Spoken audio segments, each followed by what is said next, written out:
brought to you by ITL Coaching and Performance, Blue Pineapple Travel, and SlayRX. My name is George Darden. I'm a college professor, a father of twin boys. I'm an endurance athlete of 30 years, and I'm a coach here in Metro Atlanta. And I'm Patrick Ollinger. I'm a endurance athlete, coach, just overall average Joe here in Atlanta, Georgia. And I'm Michelle Frank. I'm a mom to 3 girls. I work full-time as a CPA, and I'm also an endurance athlete here in Atlanta, Georgia. Right on. This is the highlight of the week for all three of us because, well, it's a highlight of the week for me. Maybe I'm speaking out of turn for both of you, but we get together here, socially distanced as we have been over the course of the past 2 months here, but getting to talk about endurance athletes and athletics and what's going on in our sports. Let's check in real quick. Patrick, you're working a ton, man. How's it going? Oh, it's great. And I got to say, this is one of the highlights for me, too. I mean, I get to speak to one of my closest friends and one of the smartest people I know.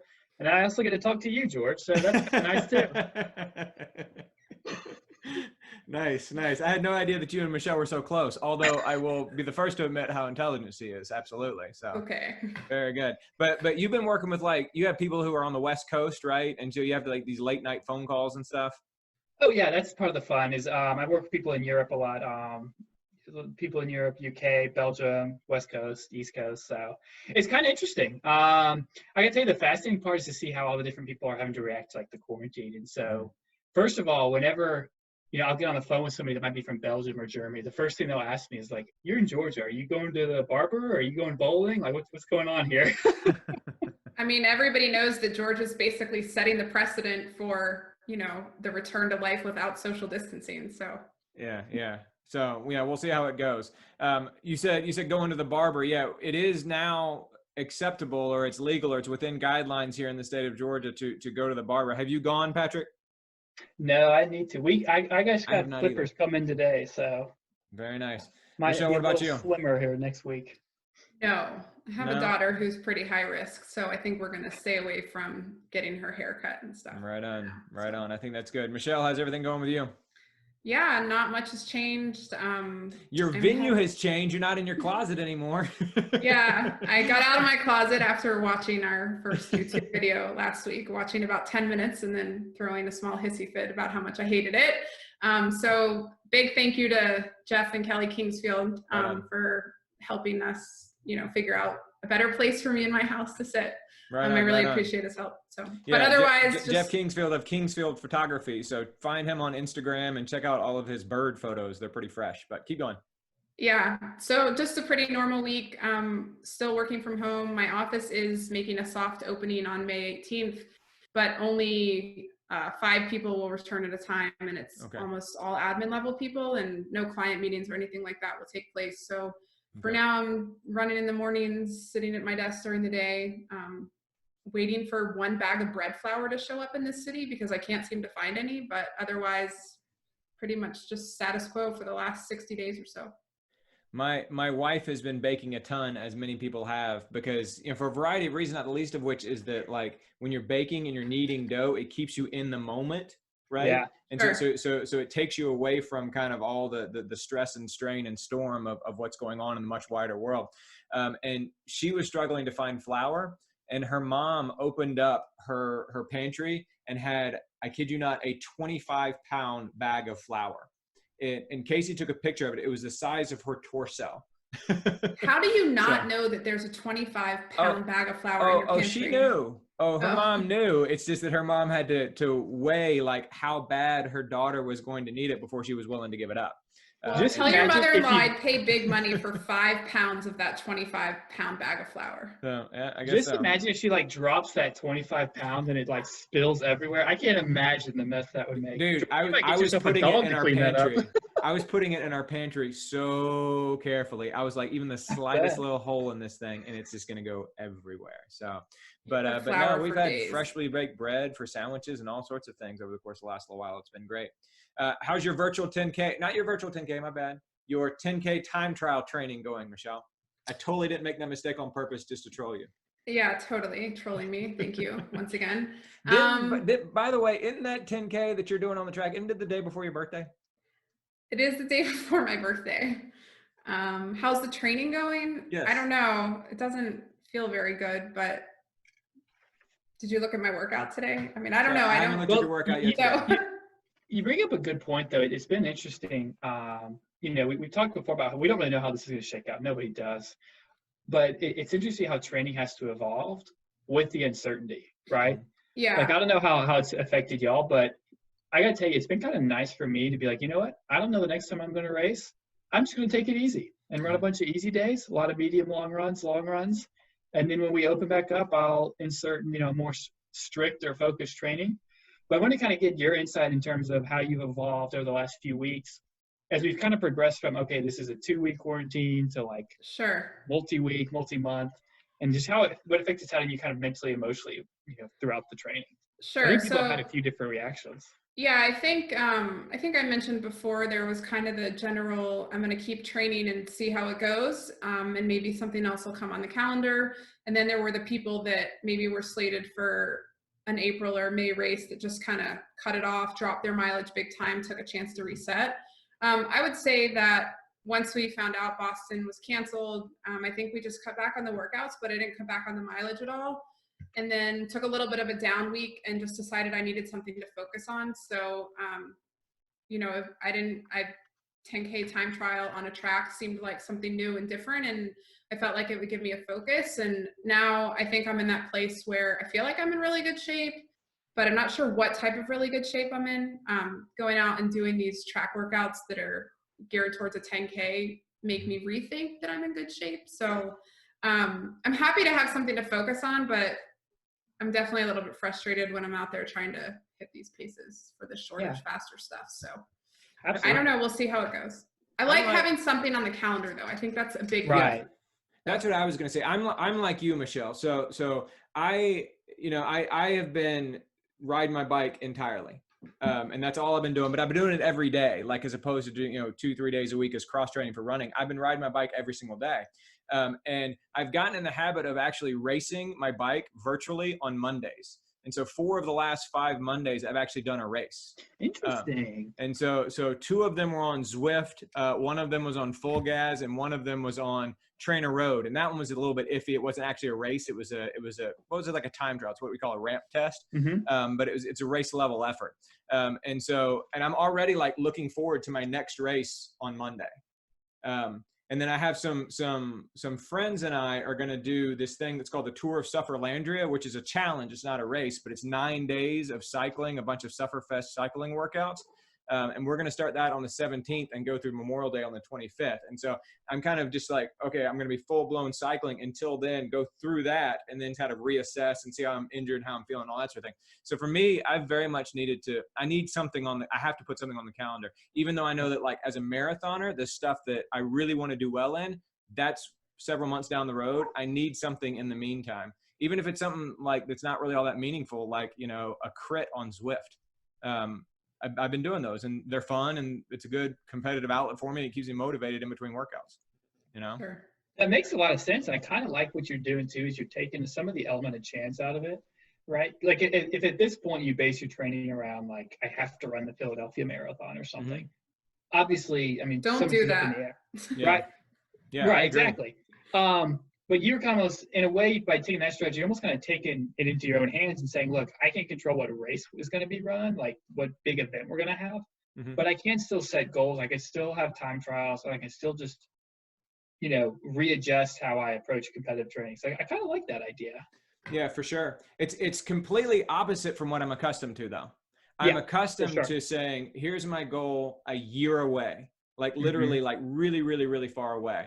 And then gearing everything towards that. Now it's literally the opposite. I don't have one 6 months, a year away. And instead, like, I'm looking forward to that race on Monday, though. Do you know what I mean? Right.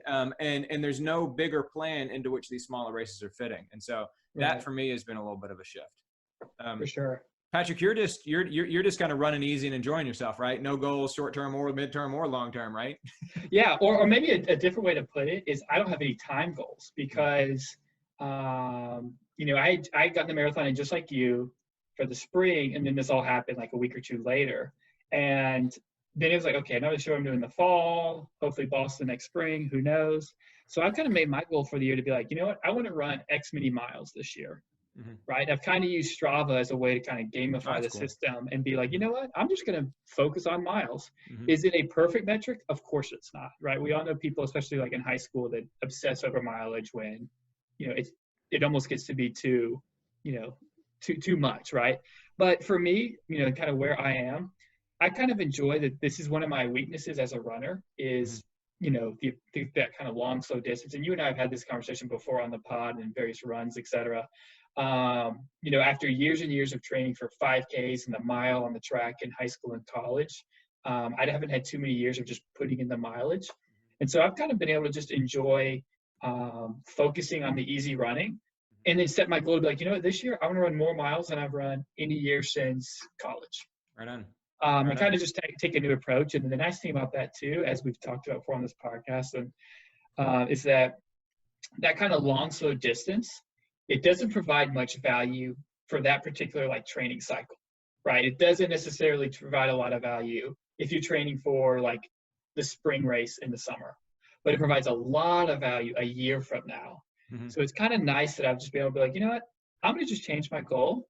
I met my time goal for the spring marathon, but now I want to make this a yearly mileage goal. And I think that's what a lot of people are having to do to figure out, just like what you did, is say, I'm either going to change the way I measure my goal, I'm going to change the metrics that I measure, or the frequency with which I kind of measure or you know, go for the goal. And it's been interesting to see how people react, because a lot of it depends on your personality, what your lifestyle requires. Like you talked about, you know, you need something to kind of motivate you each week or every few weeks. Right now, I almost need a chance to take a step back and take a deep breath. So it's been interesting to talk to our different runners and see what they're all doing. And Michelle, I'm sure you can add to that as well. For sure. I mean, I think the bottom line is that we're all approaching it in different ways, and each one of those ways is equally valid and worthwhile, right? And virtual races. I think part of the key is knowing why you're approaching it that way, right? Like, if you and I were to if I were to try to race you on the track right now, you'd probably just beat me. No. And it wouldn't be much fun. Okay. No, he wouldn't. He's not in shape. I'm 13 pounds over my race weight. And and he's injured. My point. Sorry. Yes, let's do this. Can we do this? Michelle's like, I've been waiting for this for years. No thanks. The 2:36 marathoners. Come on, 5K, 10K. What about a mile? You guys could race a mile. It'd be amazing. We'd all come out and watch. No, thank you. I love to race. I love to race the mile. George, you would get your ass kicked. Okay, not necessary. I will say, no, I don't know. Not taking the challenge. Okay. But the point is, like, someone, to be more generic and not personal, someone who was focusing on speed and kind of riding their bike hard and that kind of nature, you know, they're going to be able to accomplish their speed goals more than someone like me, where my goal is to just take it easy, put in the mileage, right?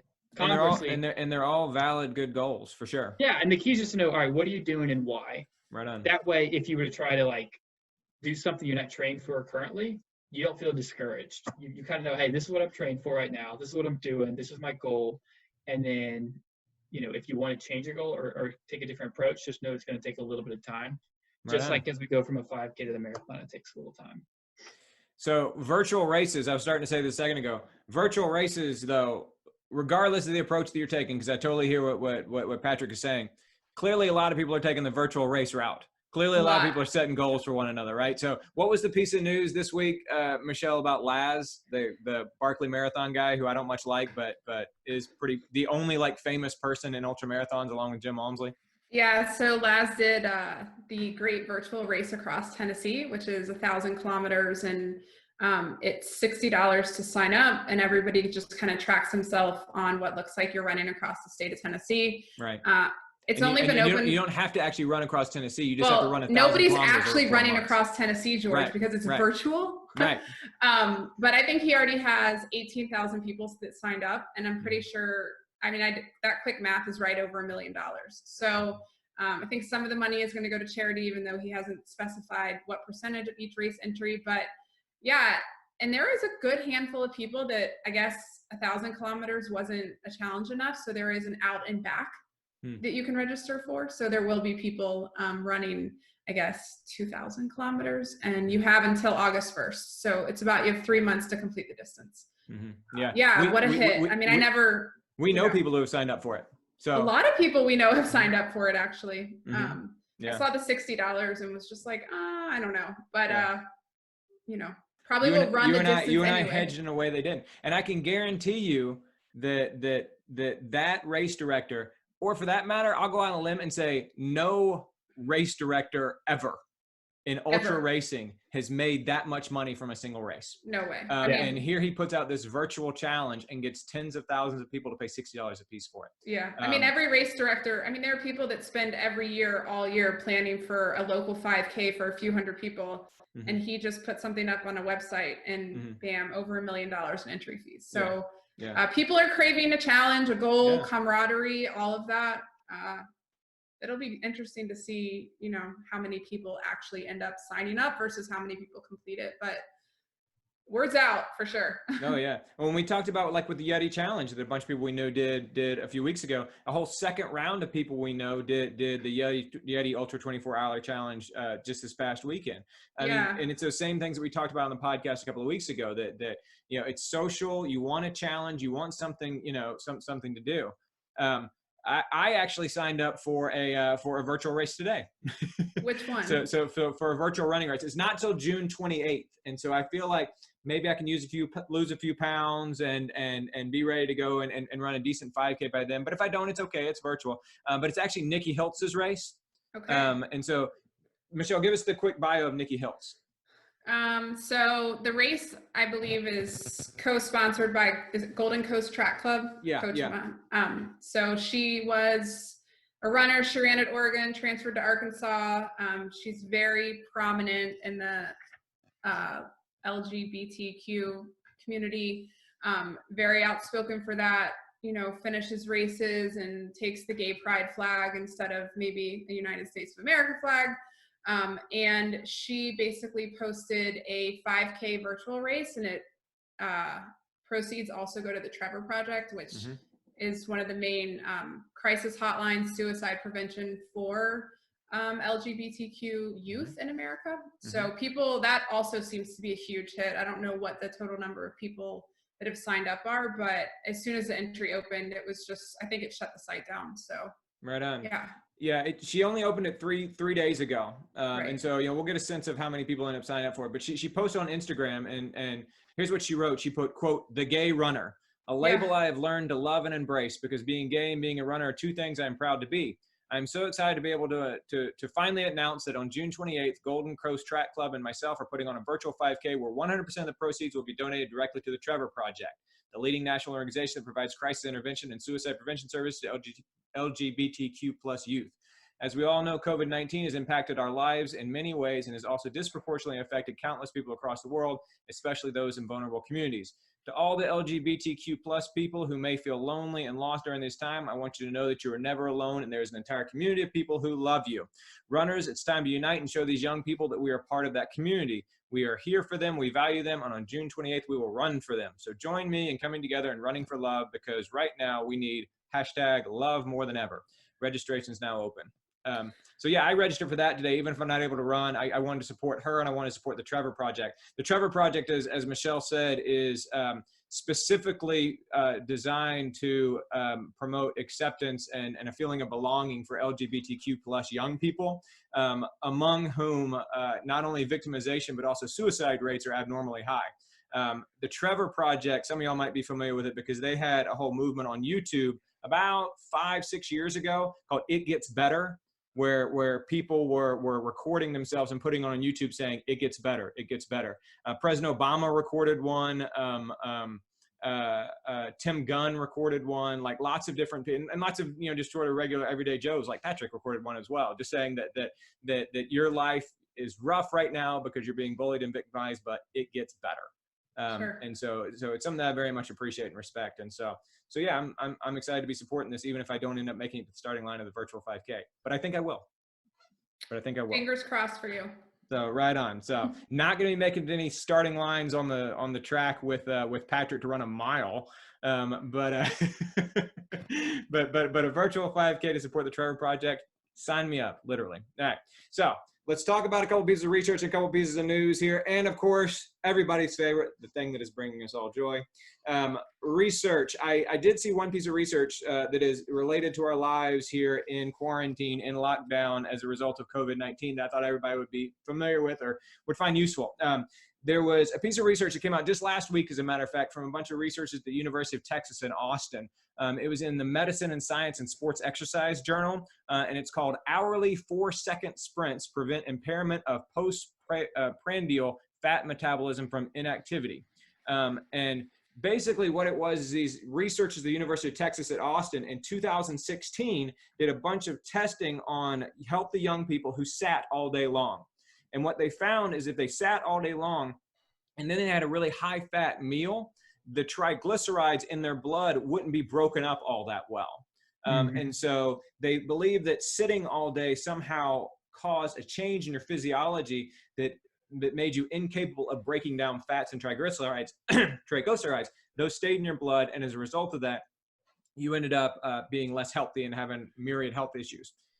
So then last year, they found that even when those same young people or comparable young people interrupted their 10 hours a day of sitting or 8 hours a day of sitting with a full hour of running at like zone 2, like just regular running, they still experienced difficulties with fat metabolism the next day. And so this study, what this study did is it first created a control by having people sit all day long, of course, and then they took a bunch of people, had them sit all day long, but then every hour at the end of the hour, they would pull them out of their chairs so they didn't have to be there anymore. And they would get onto this weird stationary bike thing where the flywheel works in such a way that you get to a maximal effort extremely quickly, right? And so they get on this bike and they pedal for 4 seconds, but it is like 4 hardcore sprinting seconds. And they would rest for 45 seconds, and then they do it 4 more times. So 5 sets of a 4-second sprint, 45 seconds rest, right? So that's less than 5 minutes total every hour. Then they go sit back down again for 55 minutes. Then they'd get back up and they would do the whole thing again. And they did it once an hour for 8 hours throughout the course of the day. And so if you add it all up, over the course of the day, that's less than 40 minutes total that they actually spent getting on and off the bike and resting and all that sort of thing. And in terms of just like straight up exercise, it's 160 seconds. So 2 hours and 40 seconds worth of actual sprinting exercise that day. Otherwise, they sat all day and they had the same high fat meals and all that sort of thing. But what they found the next day is that the volunteers actually arrived at the lab with lower blood levels of triglycerides to start with, and they burned more fat even though they were sitting during the next 6 hours. So their triglycerides remained about 30% lower throughout the 6 hours of monitoring than they had after the nonstop sitting.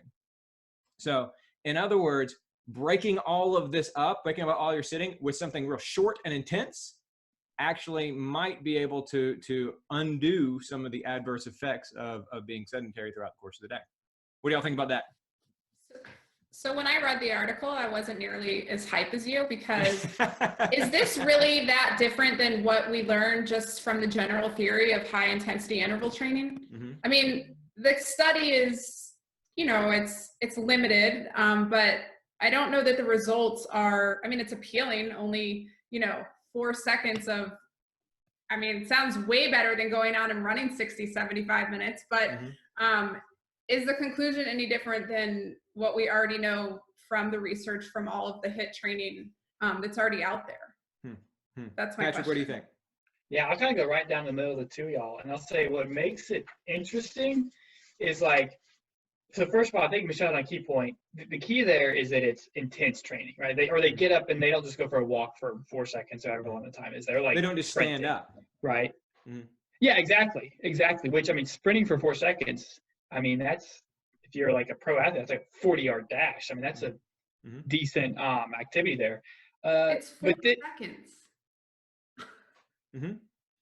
Yeah, exactly. But that's what makes it. But that's what's going to be my point, and that's where I kind of side with George. But that's what makes it so interesting is I feel like before the research was like, okay, high intensity training, so that means at least a minute of going hard, right, or at least 2 minutes, something of that nature. But the fact that we saw some benefits off 4 seconds, that's kind of cool. You could just run to your mailbox and back, and just be like, all right, well, we're going to be a child here, and make a short game out of running to my front yard and back or something of that nature. Here's what I want. To me was a part that stood out. Here's what I want. What I want is for them to now do a study that is right down the middle like that, right? What I want them to now do is a study where it's not necessarily 4 seconds of the hardest possible sprint you can do or an hour of zone 2. I want them to do like 1 minute of air squats. Because that's kind of what I'm wondering about, because that's actually operationalizing or able to be operationalized. That's something that if I were to come to you, Michelle, and say, hey, in all the Zoom calls you're talking on, if you take a minute every hour and just put pause and turn your mic off and turn your camera off and do 1 minute of air squats, it will make you significantly healthier. That's something you could actually operationalize and do, right?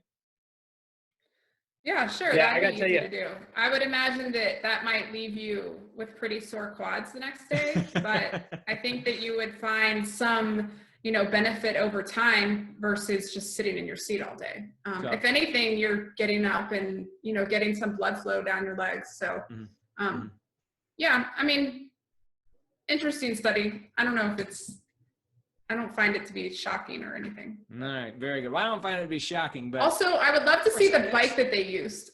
I know, right? Yeah, they said it had a heavy flywheel, but there's no resistance actually on it. So I'm not sure totally how it works, but something they've used. It's almost that I imagine it looks like an assault bike, but it doesn't have any of the resistance in a way. I mean, to get to max intensity in 4 seconds, yeah, that's got to be a pretty interesting bike. For sure. Let's try to find a picture of the bike. Right on. I'm with you. All right. Next thing we'll talk about, the news that is most close to home for all of us. And that is the Peachtree Road Race. The Peachtree Road Race, which we've talked about so many times on this podcast. And it's worthy of our talking about. It's the largest 10K in the world.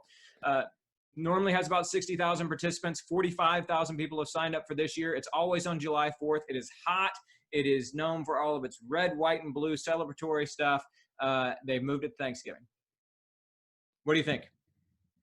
Yeah, so we're all getting Peachtree Road Race 10K PRs this year because it's probably going to be 30 degrees instead of 74 degrees and 100% humidity at the start and just finished a thunderstorm. And I think we can still wear red, white, and blue. I mean, I think you're going to see some turkeys, but no, in all seriousness, I think there was a great article in the Atlanta Journal-Constitution by Mark Bradley that goes, very thorough about why the Atlanta Track Club made this decision.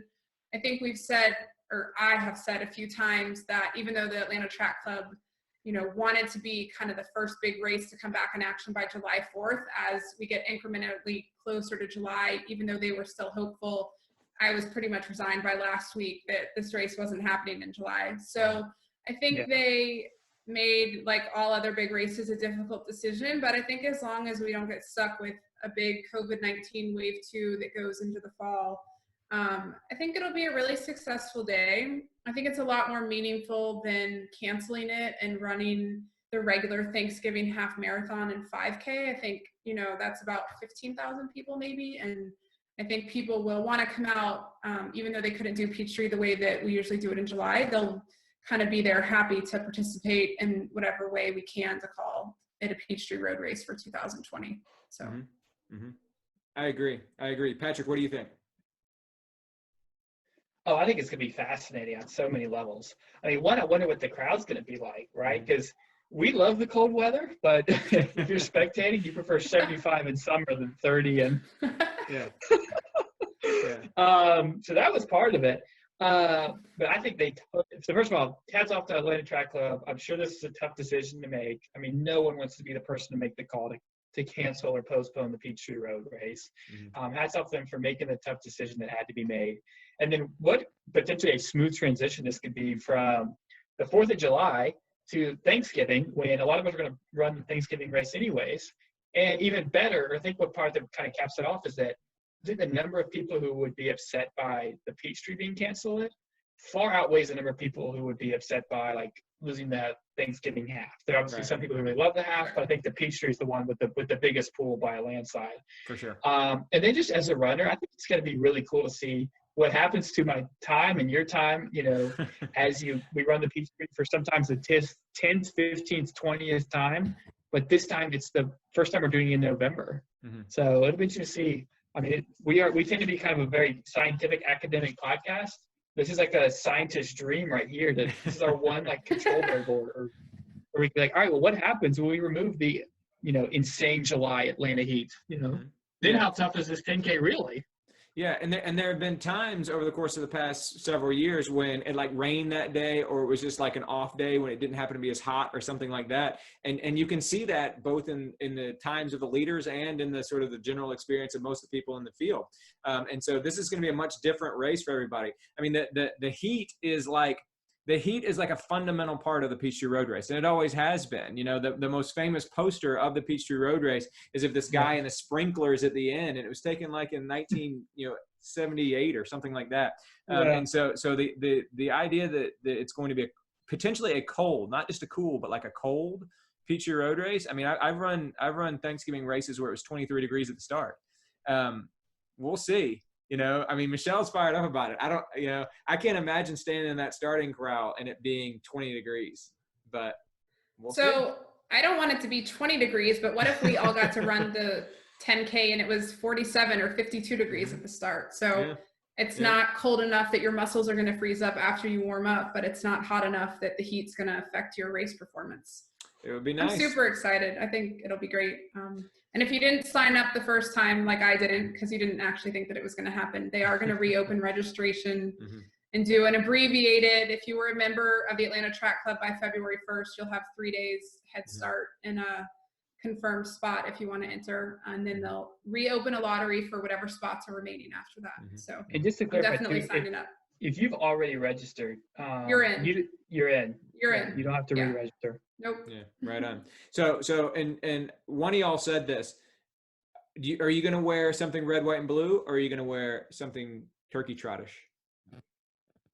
I'm going to wear blue and white, I guess. Yeah, I know, right? I'm going to wear the ITL blue like you normally do, right? Yeah.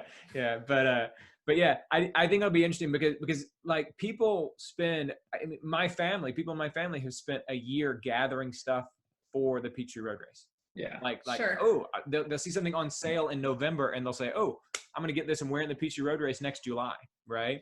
Because it's like crazy sparkler sunglasses that are red, white, and blue with flags on them, right? And that's not going to be the case. So Mizuno had already put out their special edition Peachtree Road Race shoes, and they're red, white, and blue. So, we'll see what happens. I assume they're not going to change the T-shirt as well, which will have an America theme, but it'll be way too cold to wear the T-shirt in November. So excited. I didn't even think about that. Usually you wear your T-shirt around town. Now it's like, all right, I'll put it on under my jacket. Right, exactly. Yeah, or put it on over your jacket because you got to show it off, man. All right, so speaking of things that are going to be happening in the fall, I've joked with a couple of people that there's a lot of eggs being put in the November basket right now, that like all these races are moving to September, October, and especially November, it feels like. And so, I certainly hope that they'll be able to pull them off, but we'll have to see. There's this week, and we'll only talk about this for, a few seconds because I know neither one of you are cycling fans, but a cycling calendar leaked this week that basically said, okay, this is how the UCI, the International Governing Body of Cycling, is envisioning the fall. And it's basically 71 days of racing from August 1st until November 14th. And they take what is normally a year's worth of racing and they do all of it during that time. And it's a little bit insane. And so it starts on Saturday, August 1st. Like I said, you have this kind of slow August, but then the Tour de France begins on August 29th and goes until September 20th. 2 days after the Tour de France ends is the World Championship Road Race. The week after that is the start of the Giro d'Italia, which goes from October 3rd to October 25th. While the Giro d'Italia is going on, you have major races like Liège-Bastogne-Liège, the Amstel Gold Race, the Tour of Flanders, all going on literally while the Giro d'Italia is also taking place. The Vuelta a España starts on October 20th before the Giro d'Italia is even over, and it goes through the 8th of November. Paris-Roubaix, which is called the Queen of the Classics, takes place while the Vuelta a España is going on, and that's on November 1st. And so I was trying to think of a good sports metaphor to help y'all understand how insane this is, but it's almost like all of these races that are rescheduling right now, if they all were on the same day. It's like literally going through an entire playoff, like playing all the rounds of the playoff at the same time. So go ahead. Right, or the same weekend. Right. So For the races that overlap, can any of the riders ride one part of one race and then get in for another part of another race? So about a third of the field that starts Grand Tour, so about a third of the field that starts the Tour de France or the Giro d'Italia or the Volta a España doesn't finish it. And some of them drop out strategically, like you're saying. And so I imagine there's going to be a lot of people that do like the first 2 weeks of the Tour de France, and they're going to kind of do it as training. Then they're going to drop out, rest up, so that they'll be able to do okay in the World Championship road race, since that's only 2 days after the end of the Tour de France. Because if you go all the way through that, what about the Tour de France, you're going to be super tired. And what about the resources that might overlap for all these races? Totally, like, yeah. Do you need any of the same bikes and people and? Yeah, and that's a good point. And staff members and follow cars and all of that stuff. Yeah, and so like a team, any old team like Ineos, for example. Ineos has like a team bus, and they have like all their trainers, and they have their massage therapists, and they have their coaches and everybody else who takes care of their, and of course they have their riders too, right? And they tend to put all of their riders in one race, and then they finish, and then you have some mix of those riders go to another race and some mix. So literally they're going to have to be splitting their squads, because you can't, like you suggest, you can't literally do both the Giro d'Italia and the one-day races that are during the Giro d'Italia and then just come back into the Giro d'Italia. You can't do that. And so, yeah, it's a little bit insane. It's a little bit nuts. So instead of canceling one or the other of these races, are they doing this so that the athletes have the potential to make the money, or is it just that each race wants to get their race in and they have sponsor, I think it's the latter. Commitments and stuff like that? Yeah, it's the latter. So gotcha. That's a good segue into the next thing we're going to talk about. But the pay structure inside of cycling is such that like the awards setup is not the award set. That's only a small part of what you're actually getting paid. Most of the money is made via your team salary, and more than that from your individual sponsorships. And so most of them right now are still making a lot of money, even though they're not actually able to race. These are the people at the highest level of cycling, not the people on like the Continental team and the semi-pros and all that sort of thing. They make very little. But most of the top end pros, the World Tour pros, they get, I think you get what, $250,000 or something like that for winning the Tour de France. But if you get that, you split it among everybody on the team. And so ultimately your take home, if you end up winning the Tour de France, is only a couple of tens of thousands of dollars. And most of the money you made was from your contract with your bike manufacturers and your team and all that sort of thing. So, yeah. So it's not so much about trying to get it for the athlete's sake. It's more about for the people who are sponsoring the races and for the races themselves. Yeah. Got it.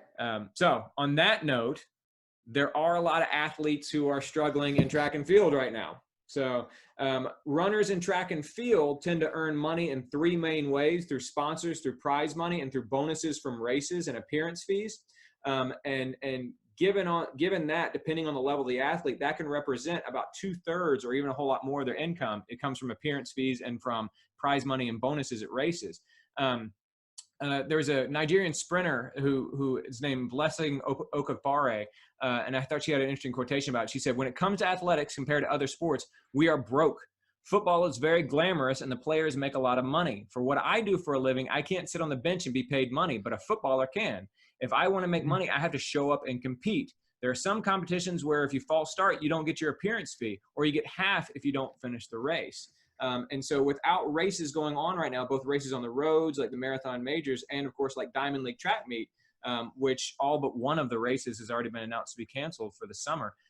Without the Olympics taking place this summer, it's kind of a disaster for athletes. 70% of them are actually losing their income right now. What were you gonna say, Patrick? No, I agree. And money is what drives all of this. Track and field, you mentioned the cycling schedule right now. MLB and NBA is trying to figure out how they want to finish their season for the exact same reasons. They want to be able to collect the checks from the TV networks. The players want to be able to collect the checks from the teams. And it's fascinating to see, like, where the line is drawn. Like the NBA made it 64 games in roughly, but all the TV contracts say they have to make it to game 70 to get the check. And so that's what you'll notice. A lot of them are trying to figure out, all right, how do we just get 6 more games in? Right. Yeah. And we're talking hundreds of millions of dollars worth of checks will be written once that one single threshold is crossed. But until then, right on. Have fun. So with this in mind, and so that they can avoid, so that World Athletics can avoid, the governing body of sport can avoid having a bunch of destitute athletes, they're actually announced this week a fund through their what's called the International Athletics Foundation, which is basically the charity arm of World Athletics, where they said we're going to give $500,000. We're going to do $500,000 to athletes around the world who basically are losing 40 to 70% of their income or more because they're not able to show up at races, collect appearance fees, get prize money, and get bonus money and that sort of thing. These are people who have like very small sponsorships and all that sort of thing. Right. I mean, Michelle, what do you think? So first of all, does it bother anyone else that we now call track and field globally athletics? Like the term athletics just, is synonymous with running, and I think it's a little bit interesting now. But I don't have problems yeah, with that now at all. that That's what they've always called in the Olympics. That's all it's always been called. It's not called track and field. It's called athletics. Right, but they used to because the only athletes use it do as track and field. Come on, Michelle, what podcast do you think you're on? Well, now that the name is officially changed to World Athletics, I guess I just read it a lot more often. So I'm not sure how far $500,000 is going to go. I mean, the athletes in Africa are literally have nothing. People, in ITL in the training camps, people aren't even going out for runs. There's, I think Kipchoge went back home. There's no races. And I think there's a ton of just runners on North American soil that have these minimal, maybe a $5,000 contract, maybe just a shoe and apparel contract and no monthly stipend. So, I mean, $500,000 is great, but how far is that really going to go to support the athletes whose, sole source of income has been taken away by a world pandemic that's completely out of control? So I think it's a nice gesture. I don't think it's nearly enough. I agree. That was my first thought as well. So for comparison's sake, the London Marathon, which was supposed to be in April and was moved to September or moved to October, the London Marathon prize purse is $313,000. And so, so they're basically saying that we are going to give, a little bit more, $200,000 more, but we're going to give a little bit more than what one race gives. And that's just their prize purse. That's not their appearance fees and all that sort of thing. Right.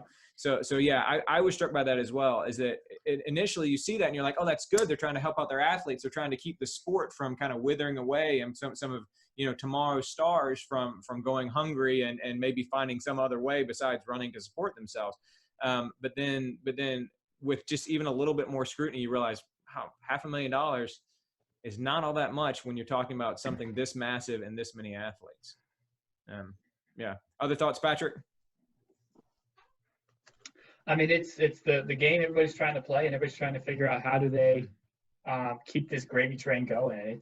This is not going to be a story that ends anytime soon, because then you look at a lot of sports such as track and field that they say, okay, well, we're going to base next year's budget based on the previous year's revenue, and so this is going to have a ripple effect a few years down the road, and it'll be interesting to see how it plays out. Absolutely, I agree. All right, so since we talked about something kind of depressing, let's talk about some things that are bringing us joy.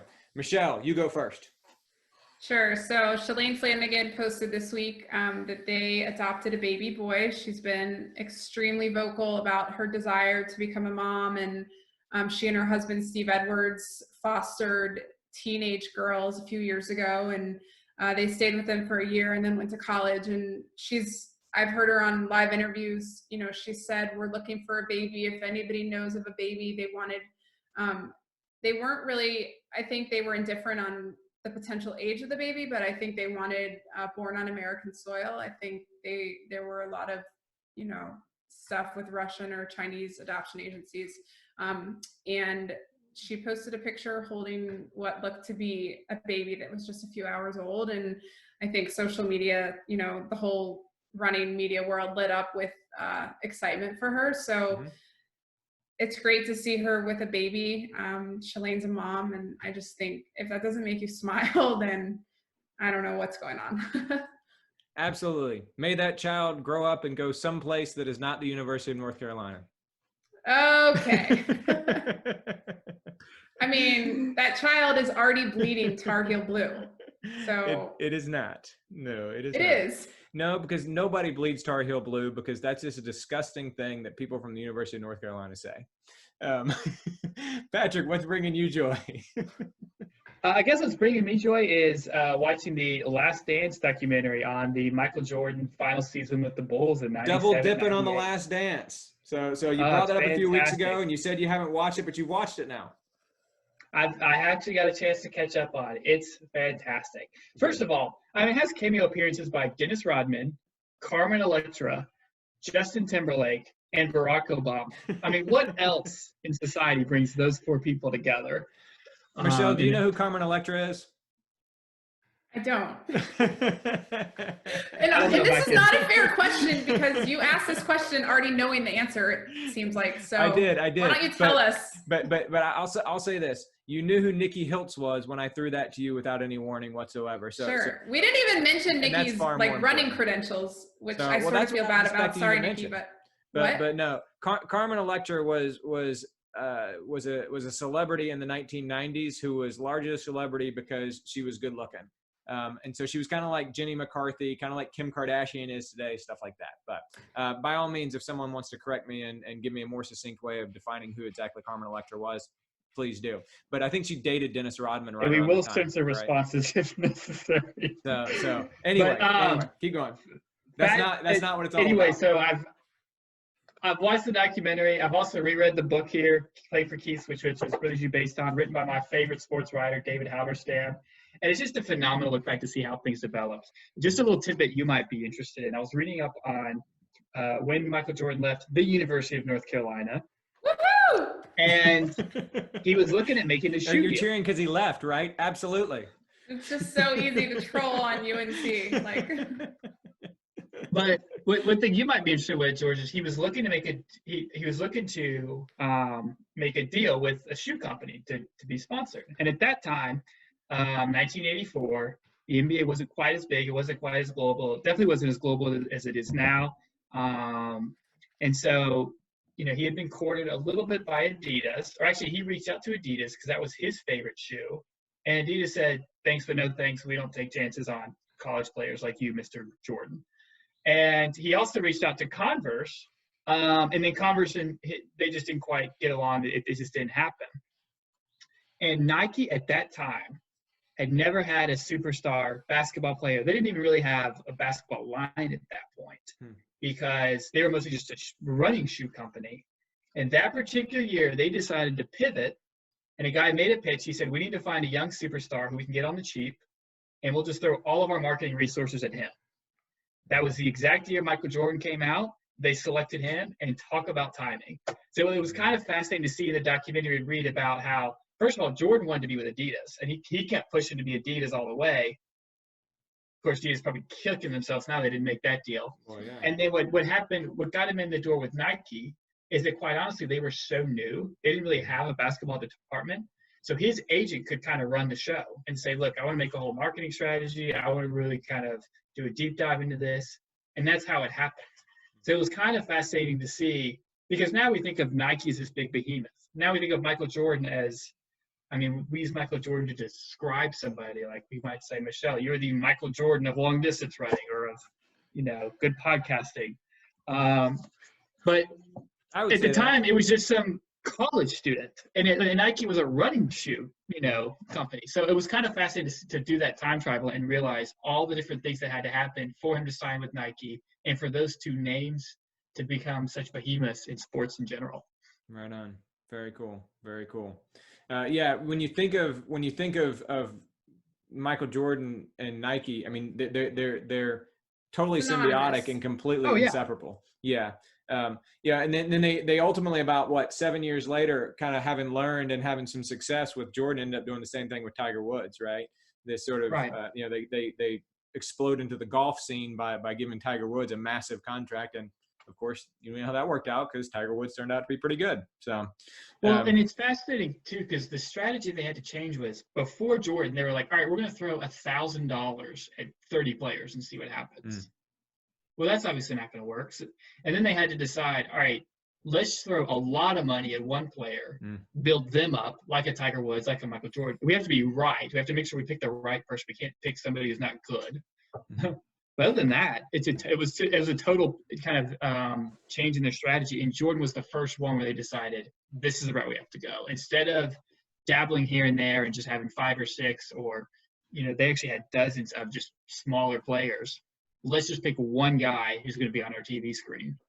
Worked out pretty well for him. Right on. All right, so that sort of loosely translates into the thing that's bringing me joy. I was going to talk about an article and all of its related links I read recently about Milli Vanilli on the 30th anniversary of their fall from grace, but instead, they might be on the Jordan documentary here. So no, they were great. So the first, 90s. The first, that's a good point. The first ever Behind the Music. Do you remember that show from VH1? The first ever Behind the Music was actually about Milli Vanilli, and I remember watching the premiere of it back in the day. But anyway, that was great, but not what I'm going to talk about. Instead, I want to mention to you, I seem to come back to these YouTube things so much because evidently that's what's bringing me joy right now. But my cousin is starting a new podcast, and it's called Grab the Remote. And he and some of his buddies are talking about movies. And he's like, George, we got to get you on there to talk about movies. I was like, there's not a whole lot of movies I can talk about. I can talk about Rocky. And he says, oh, wait, we've already done a Rocky episode. We've already recorded it because I have another Rocky expert for you. And so anyway, but yeah, he's literally putting it out right now. It's called Grab the Remote. And while we were talking about Rocky and talking about movies and talking about his new podcast, stuff like that, he said, have you seen the video, the College Humor video on YouTube, where they act like Rocky IV is a 30 for 30 actual event? And I was like, no. And so, of course, as soon as I got off the phone with him, I Google it and I look it up, and it's fantastic. But basically, it's only about a 5-minute long video by this YouTuber is called College Humor, which a lot of folks know pretty well. And it's in the style of an ESPN 30 for 30 documentary. And the name of the documentary is Balboa Ends the Cold War. And it treats the fight from the 1985 movie Rocky IV as if it actually happened, right? And they have, just like in documentary style, they mix in all these historical things, and they have text across the screen, and they have academicians talking about, and they have sports people setting the stage and the context. They're sitting at their desk, and all these different things like that. And then it kind of ends with somebody saying, I really think that Rocky Balboa was always really bitter that Ronald Reagan didn't give him the credit he deserved for helping end the Cold War. And it's great. I used to always talk about Rocky IV when I taught AP World History. And it used to be one of my students' favorite days of the year because I would get so into it talking about like Rocky IV as a piece of Cold War propaganda, which is effectively what it is.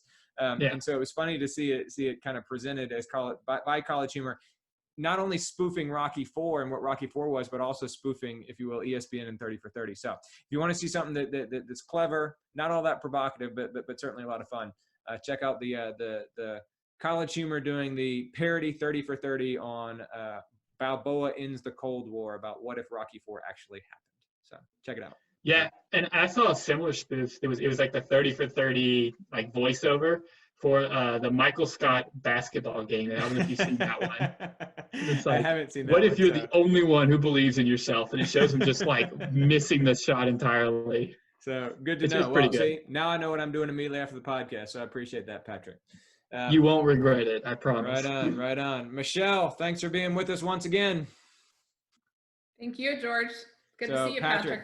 Patrick, good seeing you. Don't work too hard, man. Thanks, everybody.